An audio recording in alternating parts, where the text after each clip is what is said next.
irbuu shaninga gootoowwan keenya yaadachuun irbuu keenya haaromfanne akka kaayoo isaan jalqaban galmaan geenyu folaloo xiqqoo isii takka qabadhee dhufeeni jira obsaan na dhageeffadha. Baga geessan eebla 15 guyyaa seenaa qabeessaa sanii bara baraan yaadannee galmaan gahuudhaaf kaayoo jaalleewwanii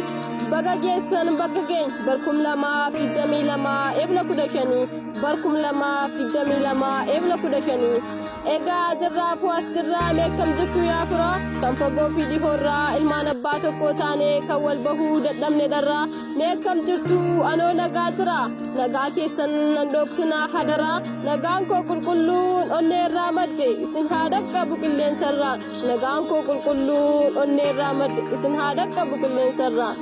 Eebla 15 irratti wal waamne gootota keenya yaadanne kan diinatti uumnu yaaddoo amantiif kutaan nu qooddanii nun taasistan warra gadadoo jettee lubbuu qaalii nu laatte kan akka jaalmuhee abdoo nu qoqqooddee nutti taphatti jarri Oromoo fixxee Oromiyaa dhaaluudhaaf tarii jettee wal gaafattee tokkummaan teessee gooti marii kan akka daddachoo boruuf jaalmagarsaa barii ofii kuftee sabaaf hambiste seenaa gaarii ofii kuftee sabaaf hambiste seenaa gaarii.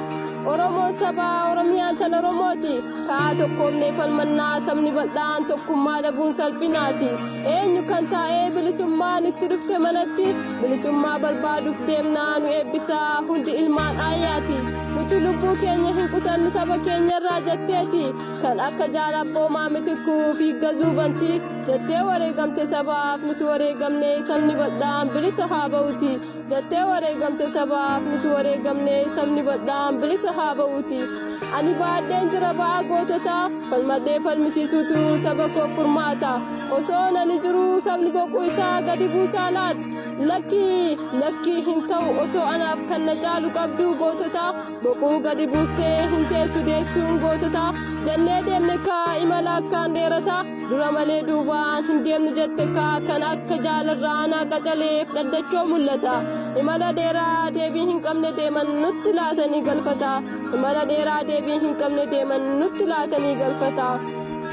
Goototi jabarbadaa murattoota onnee ibiddaa kan qabdan kaayoof mul'ata isa guddaa jalqabdanii biraa deemtaniis gaheera bakka hundaa hin shakkinaa gootowwan koo karoorri keessan gahaa jira galma guddaa jaalfaaf hamdooyyoof gadaa gammadaa har'as jirti kunoo biqiltuun isin biqilchitan diina keessan iddaa har'as jirti kunoo biqiltuun isin biqilchitan diina Oromoo iddaa. Mee akkam gootan galmaan geessammoo karaatti hambiftan tarii galmaan ga'uuf harkaa qabdammoo inuu dagattan jaanii nu gaafatan jaalfalmataa yookaan caccabsaaf marii galaan maal jennee deebisna nutoo deebii akkamii nurraa argatan anis nan deebisamee akka kootii guddaa hin beeku xiqqoo isaati gaafiin keessanis dhugaadhaa kaayoo keessan hin ganne karaatti nutis galmaan gahuudhaaf faarsaatti kaffalaa jirra akkuma isin kaleessaatti nutis galmaan gahuudhaaf faarsaatti kaffalaa jirra akkuma isin kaleessaatti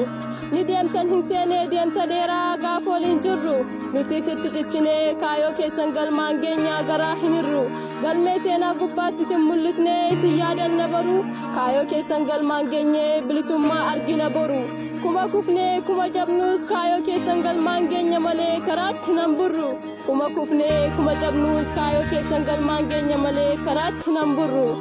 Gootowwan keenya urjiiwwan lola keessaa kan jettanii nuuf dhaamtan tokkummaa jabeessaa afaan qofaan mitiim jettanii kan hojiin nutti agarsiistan kaleessaa kanaaf isin yaadanna bara baraan dungoo keenya ibsaa kan hin cabne kan hin dabne nuuf dhaabdanii utubaa cimaasaa isin dabartaniis dhaloonni seenaa keessan faarsa isin dabartaniis dhaloonni seenaa keessan faarsa. Guyyaa kana ni yaadattu jedheen abdadhaa hundi ilmaan ayyaati jabaannee wal jabeessinee galmaan geenye kaayoo jaallan kaleessaati isaan diddaa gabrummaa godhan nutis haa goonu xumura gabrummaatti boolla isaanii haa guutu daadhiin lubbuun isaanii haa qubattu jannatatti boolla isaanii haa guutu daadhiin lubbuun isaanii haa qubattu jannatatti. Waloloo qindeessee isiniif dhiyeesse gootowwan kaleessaa yaadadhee isin yaadachiise seenaa gootowwanii gurra sabaa buuse wal qabannee galmaan haa geenyu kaayoo jaallanii jedheen kaase kanaaf gurra xiqqaaf guddaatti hasaase ammas nan faarsa gootowwan keenya lallabee sagalee ol kaase ammas nan faarsa gootowwan keenya lallabee sagalee ol kaase. egaa dubbiin baay'attee farreettiin fe'ani ani nan xumuradha walaloo koo nagaa dhaammachuuni nagaan naaf ta'a ilmaan ayyaa kan keessaa fala jirtani xiqqaaf guddaa ayyoof abboo beekaa fayyuuni walaloon kan isin buhaas anjaalnadii oromoo dhiigaaf lafee ilmaan oromootiin mul'atti dhugaan oromoo dhugaa qulqulluu malee nuti hin feenu maallaqaaf gamoo dhugaa qulqulluu malee nuti hin barbaannu maallaqaaf gamoo mammaaksi oromoos jedhani turra malee ni urra jabaadhaa wal jajjabeessaa oromoo koo bilisummaa arguuf jirra hundi ilmaan ayyaa waan na dhageeffattaniif galata qabdunarra horaa bulaa deebanaa hanga deebinee wal agarruutu nagaan naaf tura horaa bulaa deebanaa hanga deebinee wal agarruutu nagaan naaf tura.